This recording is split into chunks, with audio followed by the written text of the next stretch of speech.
Welcome to the Throttle Up Leadership Podcast. Our theme for 2025 is the future of work. Meaning is the new money.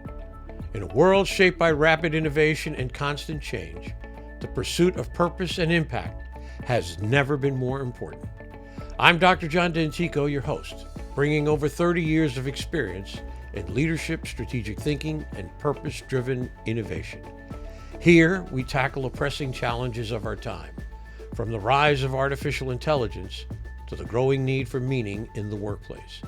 Together, we'll uncover how leaders can ethically integrate AI to enhance decision-making and keep humanity at the heart of their organizations. Remember, amidst all the technological advancements, in the end, it's always about the people.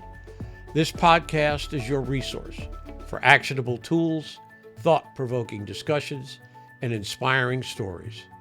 It's time to go beyond leadership development and focus on leadership impact, creating workplaces where people thrive, innovation flourishes, and meaning truly becomes the new currency. Thank you for joining me on this journey. Now, let's throttle up and dive into today's episode. Hello again, and welcome to the Throttle Up Leadership Podcast. I am your host, Dr. John Dentico. With me this morning is Gal Ezra, the serial entrepreneur, business coach, and podcast host who built his first $1 million company at the age of 25. A dynamic leader with expertise in business, finance, real estate, and high-performance coaching. Gal has successfully launched and scaled multiple ventures across industries.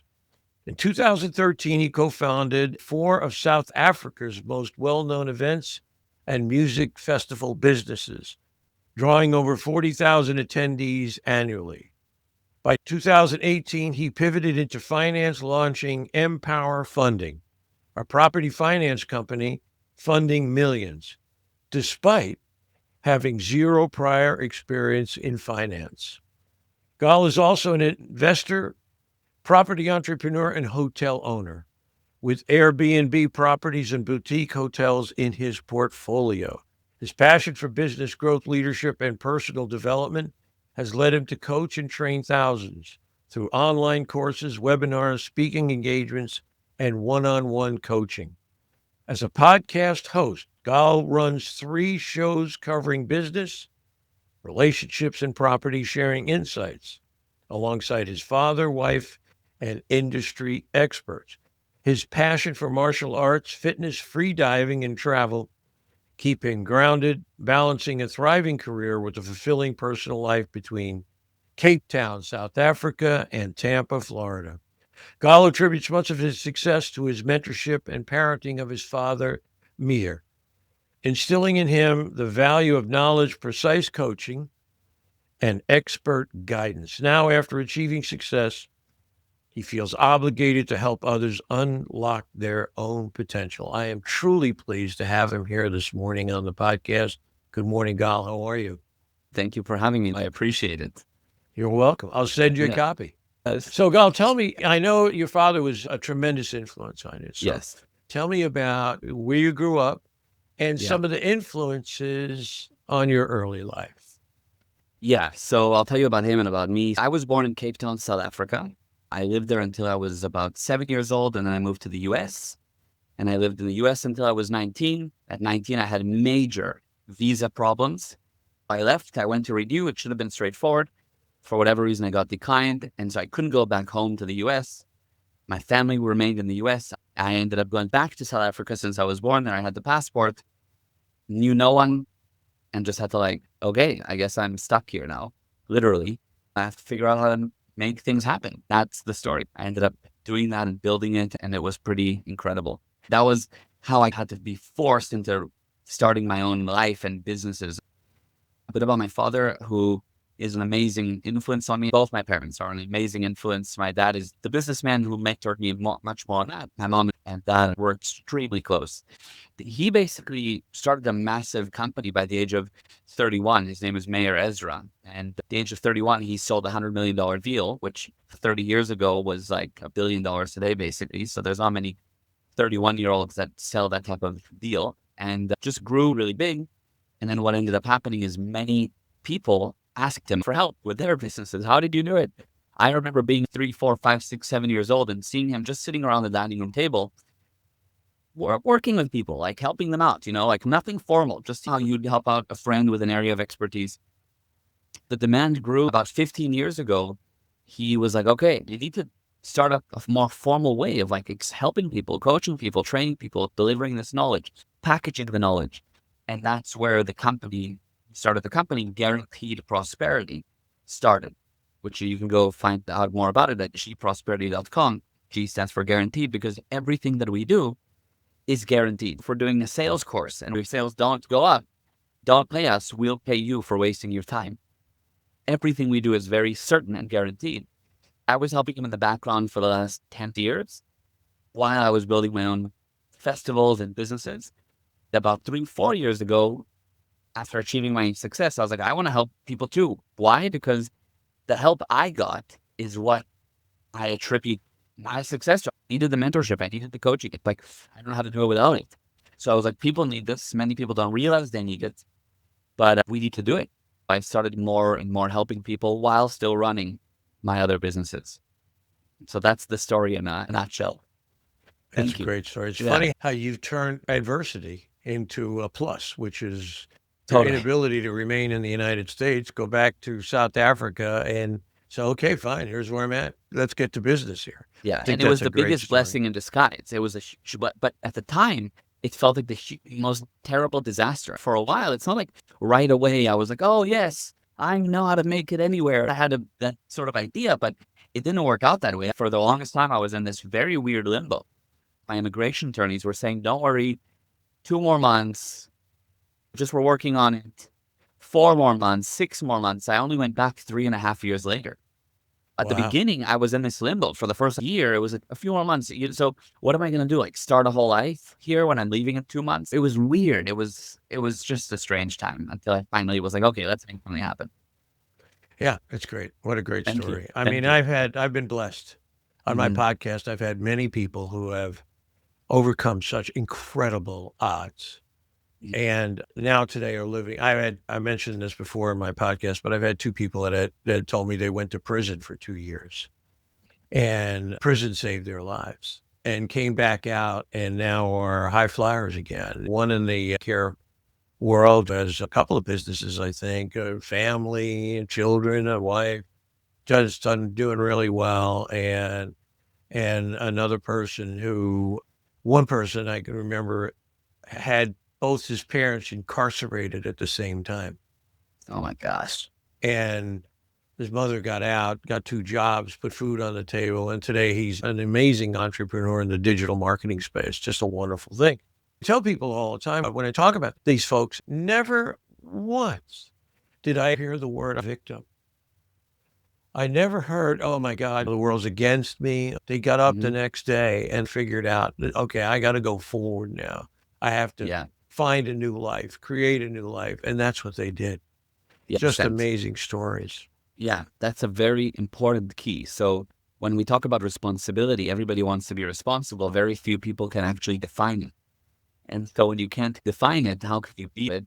Generally with responsibility, the viewpoint is typically day-to-day people go around and they say, look, if I punch someone, it's me. I punched them, so it's me.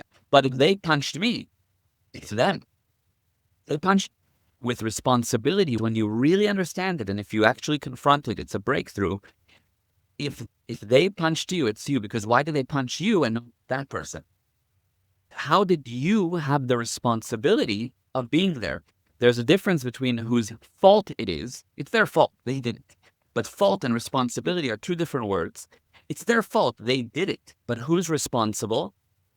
You. Why were you there? How did it happen to you? Much like in a business, if you had a good review, and see, I'm the boss, I had a good review in my business. If I had a bad review, it's you too. I'm the boss, I had a bad review. It's me. Most people say I had a bad review, or the customer was stupid, or the staff messed up. No, if you are a responsible leader, it's you. This viewpoint of it's me is the only way that you can do anything about it. Because if it's them, You need to wait for them to approve anything you want to do. When it's you, you can do what you want to do about it. And that's why nobody that actually gets out of it says, I'm a victim.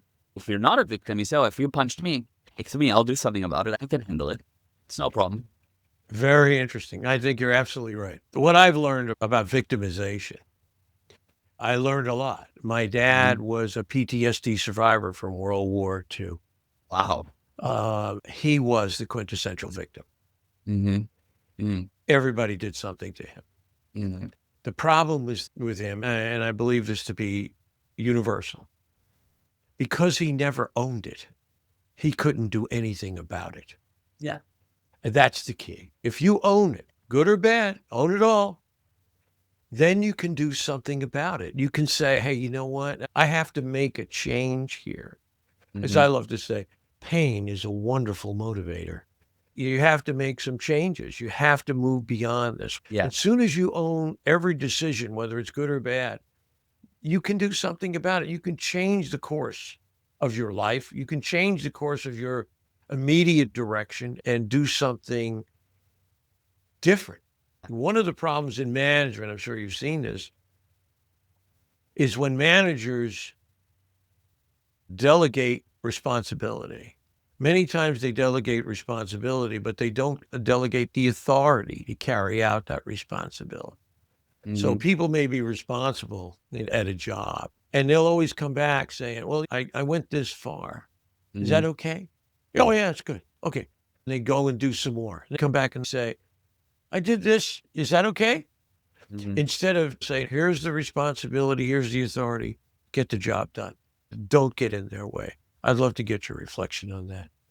Yeah, I couldn't agree more. And I think that one of the reasons behind that is when you know your result, okay?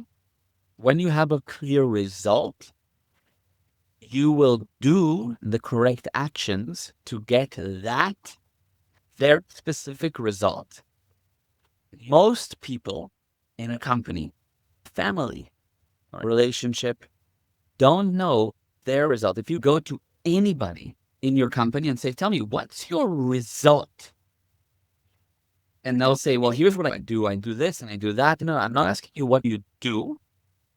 What's the final product that your position in the business produces?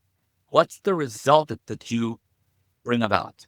Oh, well, what I do is I'm a receptionist. So I take calls and I transfer the calls. No, that's what you do. What is the result of a receptionist? And you'll find that most areas of life and business don't have a clearly defined result. So when you don't know what the result is, you're not sure if what you're doing is correct. If I know that I need to get to New York City, I know what New York City looks like. I know what New York City smells like. I know the landmarks. I know everything. I don't need to check, am I in New York or am I on the right path? I know where I'm going. I see it.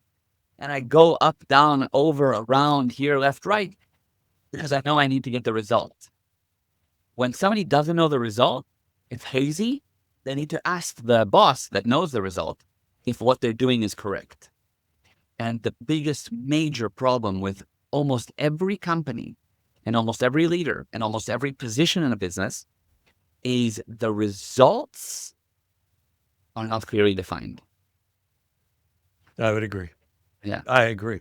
I'm very big now. I got away from this for a while, on mission statements. And what is the mission of this organization? What is the result we want to achieve? And that has to be so clear and succinct, one sentence, so that everybody goes, okay, I know what we're doing. Yeah. I've been using the movie 300 with Gerard Butler. This is Sparta. Yeah. And everybody knows who we are. Nobody messes with us because everybody knows who we are. Well, it's not a mission statement. It's a great slogan. It's a great slogan that says, this is who we are. This is what we do. This is where we are. And this is where we're going. So nobody messes with us. And I think that's so very important. I think it's important to look at the process that you're doing. What is our process? But the process has got to lead to an end result. What is it that you want to be able to say has been accomplished or done? And the mission statement is great, but this is much more than a mission statement. If you look at what is the result of a CEO, what's the CEO's result? A company that runs well. Okay, what is the result of a CEO? To make sure that the team executes orders. That's what they do. What's the result of a CEO? You'll see that any listener that pauses right now, anything they say will be what the CEO does, not the final result of a CEO is a company with more income than outgo plus reserves, meaning it's viable, and a very well-paid staff. A company that's viable with income greater than outgo plus reserves and a well-paid staff. That's the result. It's not what they do. It's what is the result of a CEO that runs a business correctly. My theme this year is the future of work, meaning is the new money. Sorry, Meaning, again? the future of work, meaning is the new money. I believe that meaning is the greatest motivational force on the planet. And what do you mean by meaning when you say that word?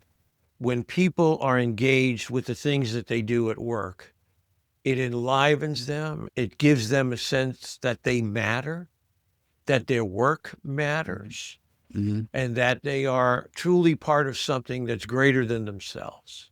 Yeah. Okay. Yeah. So etching that into what the result of a CEO is, from my perspective, I agree.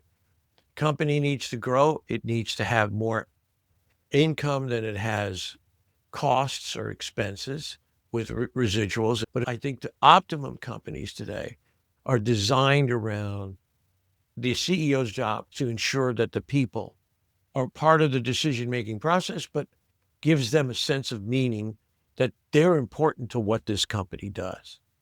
That's true. It's not the result. It's what they do. They have to give their people meaning, because if the people don't have meaning, then the people will leave and you have all kinds of problems and they're not actually producing and they're not actually helping, which is the purpose of the organization.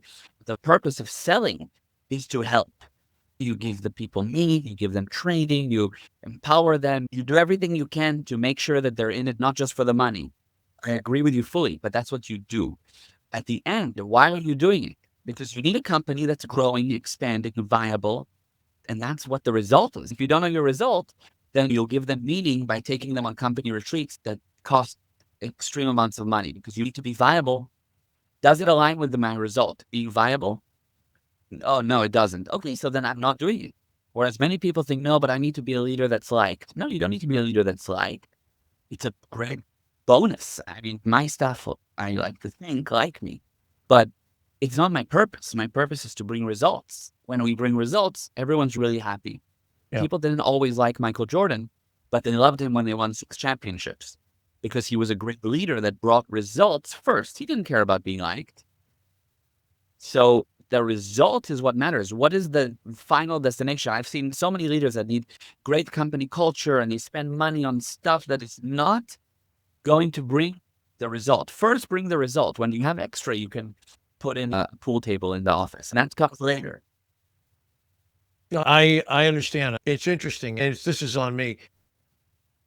In terms of the result, I agree with you. I think that what matters is what people, let me say it a little bit differently. Let me come at it from a little bit different angle. I love it. What people do to get the result. What people do to get the result. What is the result? For example, are people's lives better? In the public sector, for example, are people's lives better? Are things being taken care of? Are we putting out fires faster? The things people are doing and the technology we bought. In the end, we want to look at what changed. Did this organization create a result that people like or enjoy, like Michael Jordan and the Bulls winning all the championships? As you say, it's not a personality contest per se. It's much more about, in the end, what was achieved. So correct. What I can say to your listeners is that people have to have a major switch into becoming really results oriented. Because what's the difference between a human being and a robot? A robot does, but has no result in mind. Like those vacuum cleaners that run into a wall and they run, because that's all it does. It doesn't know that there's a result. All it knows is what it needs to do. A human being has a result in mind, and what they do changes. So the result is the stable, and the do is the variable. Whereas with a robot, the result is the variable, and they do because all they know is what to do. And most human beings have become more and more robotic. Most staff are more and more robotic. All they know is what do they need to do. They wait to hear from the boss. What do I need to do? What do I need to do?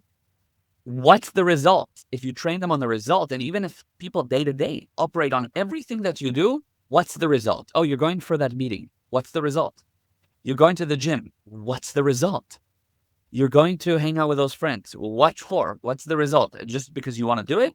Why? Most people, if you look at most of what you do day to day, is wasted time, wasted efforts, because you don't know what the result is. So you just do no result, and you look, a year goes by, and any forward progress? No, because you didn't have results.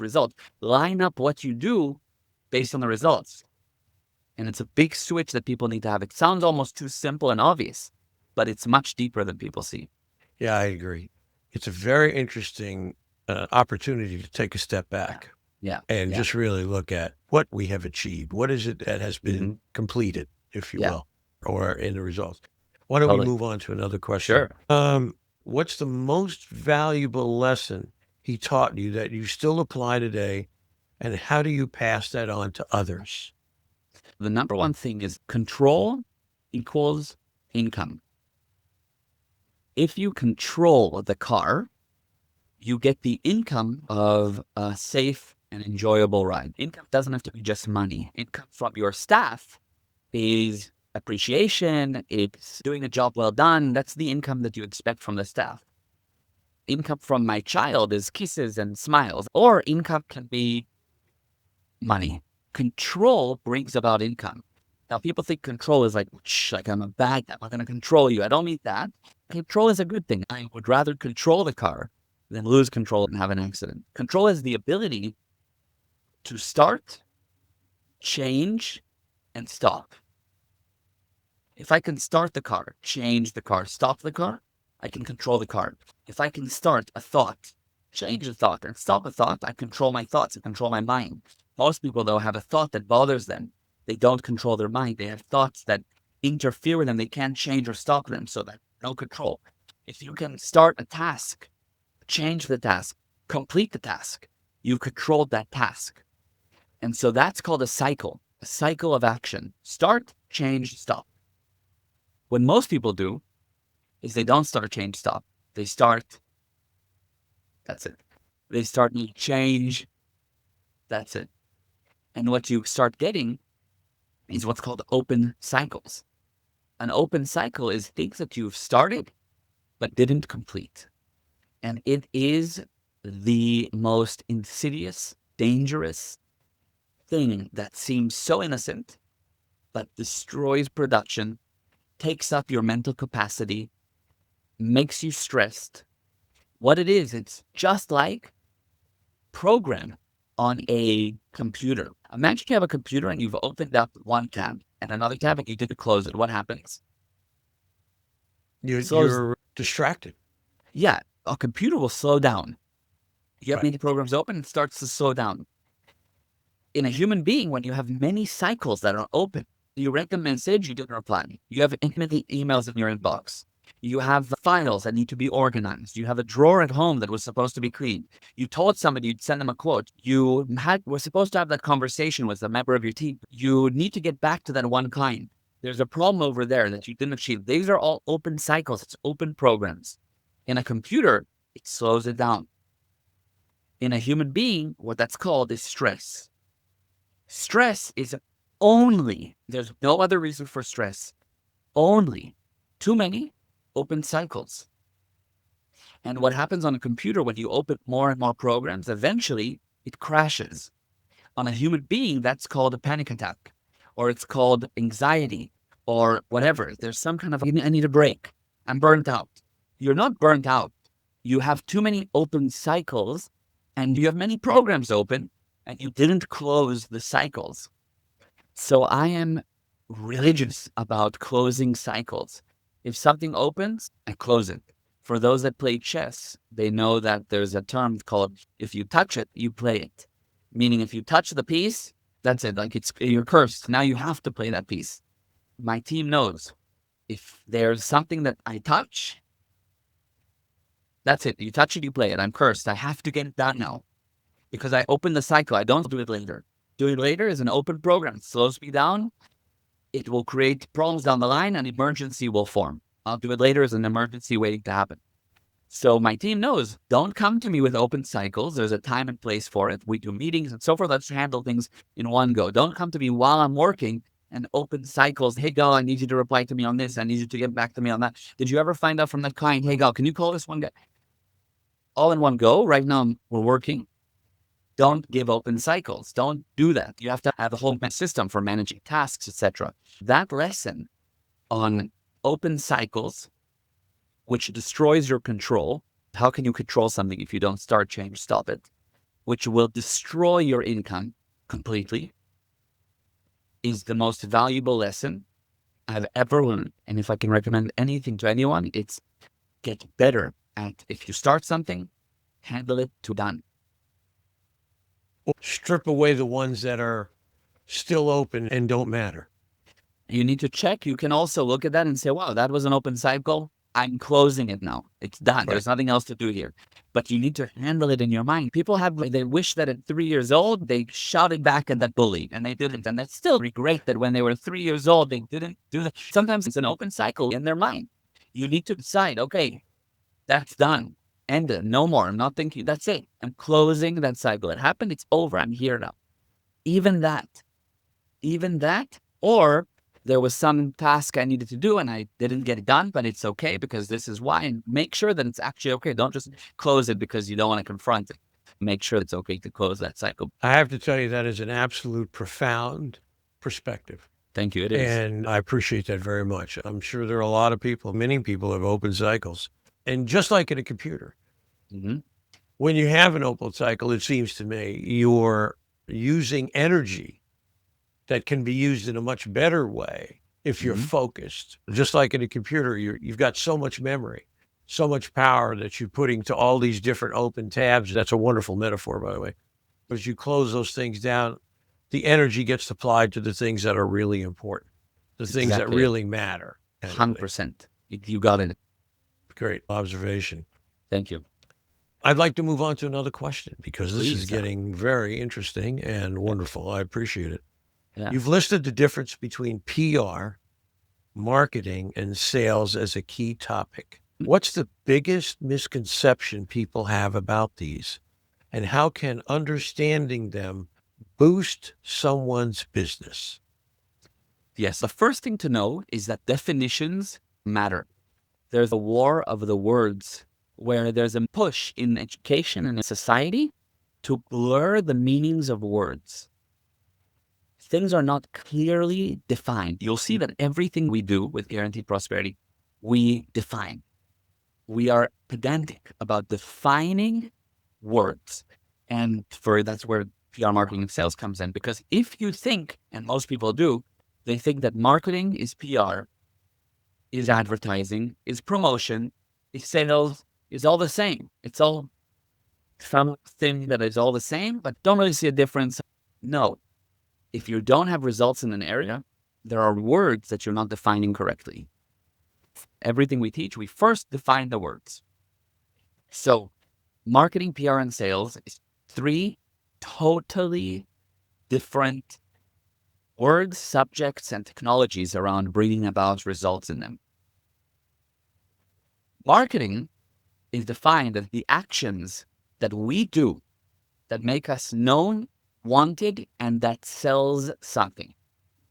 If your marketing doesn't sell, it isn't marketing. Marketing sells. Many people tell me, no, but my marketing gets exposure. I don't care. I know many businesses that went out of business that had lots of exposure, no sales. Bad marketing. It's a failed marketing campaign. The marketing has to sell. If Apple puts out a product, they get sales from their marketing alone. They don't have salespeople that convince you to buy the new iPhone. You walk into the store, sold. or you go online, sell them. That's marketing. Makes it known, wanted, and sells something. Their marketing is good. When your marketing is good, you don't need salespeople. The marketing sells. Where sales comes in, sales, if your marketing is good, the salespeople just are there to upsell you. And when you go into an Apple store, the salespeople are there to say, do you want the Apple Care protection as well? And do you want AirPods with that? And what about a case? And we have screen protectors. But that's just to upsell you because the marketing did the sale already. Does that make sense? Or any questions on that? Absolutely great. You're singing from my sheet of music here because I am very much into definitions. Yeah. Let me just do a little segue here for Please. a second. We believe that I'll give you the perfect example. Mm-hmm. We say the word leadership. Yeah. And we assume everybody knows what we're talking about. Yeah. Yet I have a colleague who has spent 20 years collecting models and ideas and definitions of leadership. The last time I spoke to him, I said, how many have you collected? He said 646 different definitions of leadership. So the idea is not everybody understands what we mean by that term. So I am absolutely in line and in sync with you in terms of the importance of a definition. Go right ahead. Yeah, 100%. I was speaking to somebody the other day. You said, look, what's important is meaning. And I said to you, well, what do you mean by meaning? Because to me, meaning might be one thing, but you might be something else. I think that most arguments, most issues within businesses, etc., is because people don't understand what's being said. They don't actually get the word. So you're spot on. Now, how would people define sales? Most people think, oh, sales is getting the person to buy something. And I encourage your listeners to take a second and think how they would define the word sale. Most people think it's to convince you or to sell ice to the Eskimo or to make you buy with all kinds of techniques. The definition of the word sales is helping the prospect to help themselves with your product or service. Sales is a help action. It's helping the prospect to help themselves with your product or service, meaning you need to see that your product or service can help, really. And if it does help, you help them to help themselves. I don't call my salespeople, I call them help people. They need to help because if they help, it will sell. Sale is not selling ice to the Eskimo. That's cheating. That's called a cheater, not a salesman, because a salesperson will recognize that the Eskimo doesn't need ice. So don't sell them on ice. And most people find ways to give the person a product that they don't need, give salespeople a terrible name because it's not really sales. Sales is a beautiful, important thing. It's helping. If I know that my child needs the medicine, I will help her to take the medicine. It's a sales action. I'm going to get the medicine in, no matter what it takes, because I know it will help her. If you see a person that needs what you have, it's like medicine, then you will be a great salesperson. If you're just out for your commission, you're not really there to sell them. You're there to make money. It's a different story. So that's sales. Make sense? Are you with me on that? Yeah, I absolutely agree. And I think the most successful salespeople are the helpers. 100%. The people that become trusted by the clients to make sure that they're getting what they need. Exactly. You know, what comes to mind is having a car repaired, right? You take it in and they could say, we have to replace the entire air conditioning system, as opposed to saying, you have a bad hose. All you need is a hose. If someone, instead of making $1,500, they may make $600 on replacing the hose with labor and all that kind of thing. I'm going to come back here and do more business with these people because I can trust them. So it's very interesting. Yeah. We are getting close to the end, so I'd like to ask you my famous question. I'm really curious to see where you're going to take this. If you had a magic wand and you could change anything in the world, the work world, and the things that you do, what would that issue be and why did you choose that? What I would change is I would get people to recognize their improvements and validate, you say, well done to their improvements, because success is actually defined as the sum of all validated improvements. Some meaning you've added it up, validated, like well done to yourself. And an improvement is something that got better. I would get people to recognize what went right. What did they do better? What was an improvement today? What was a slightly increased result? Most people are expert professionals at finding what was wrong today. Every little thing that didn't go right. They look in the mirror. They don't like this about their face. They look at their day. They don't like this about their day. They left the sales cycle. They don't like that about the sales cycle or about themselves. They look at their team and this was bad about the team. They look at everything. They have no problem finding what's bad. But I've done this exercise with thousands of people now and I tell them, okay, so what was good? What was good about today? Tell me one improvement today. And you'll see people are hard pressed to say an improvement today. If I had an improvement today, it's like a very challenging question. What was my improvement today or yesterday? And it's hard sometimes for people to give me 1, 2, 3, which means that all they see is not, you either see improvement or something that got worse. Yes. So what does that mean? All they see is what got worse. There's no in the middle. It wasn't just the same. Nothing stays the same. Things either go forward. So it means that it went down. I would really emphasize to people, I would ask people to validate their improvements more. That would be magic in the world.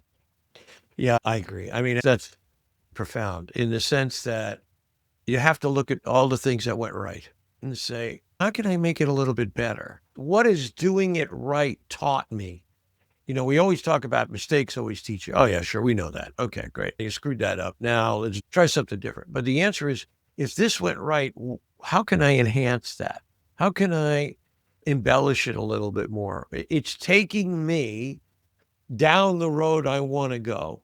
Mm-hmm. So Yeah. I'm not going to resist that road. I want to get on my bicycle and ride a little faster down that road. And I think that's a wonderful, profound observation.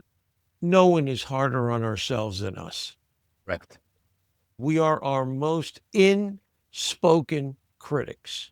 Mhm. We have to take that aboard and say, yeah, that's who we are. And we like to beat each other up or beat myself up. Yeah. But you got to let up every once in a while. Let it go and say, well, what did I do right? I remember for 10 years, I was involved in elder care for my mother. And that was a completely absorbing experience. I don't know if I've ever done anything harder. I've done a lot of hard things in my life, but that was maybe the hardest thing I've ever done. And I was very critical of how I was doing things at the time. It's interesting that you brought this up. But then in the end, one day I realized, I'm here, I'm doing everything I can to make her life as good as I can make it. Yeah, I'm making mistakes. Yeah. But I'm here. Yeah. And I'm doing what it needs to be done. I said to myself one day, 75% of your grade is just showing up.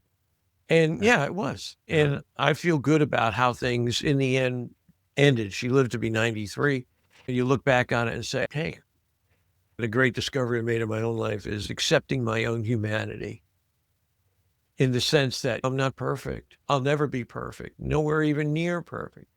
I'm just a guy trying to do the best I can at times and trying to move from one place to the next and doing what I can do to help people, help myself, help people, and take it to the next level. I'll let you have the final words. That's very amazing and well done for what you did for your mom. That's a repayment to her. We can never fully repay our parents. And what you did is above and beyond. So that's incredible. So that's really, really beautiful. And to add to what you said about you're not perfect, I would actually give you a different viewpoint on it. You are a spiritual being and are actually perfect. Anything that's not perfect is not you. That's something every listener needs to know as well. You are perfect, and anything that's not perfect is not you. So you as a spiritual being are perfect. Sometimes the results or different reactions or different things that happen might not be perfect. That's not you. You are perfect. And anything that's not perfect is not you. And that's something that can be a final word to let it boil for the rest of the day for whoever's listening. This has been a wonderful conversation, Gal. I can't thank you enough for taking the time today, and I really enjoyed it. I'm sure my listeners will get so much out of it. I wish you and your family great health, and the best and success in the future. Thank you, you and so very yours. much.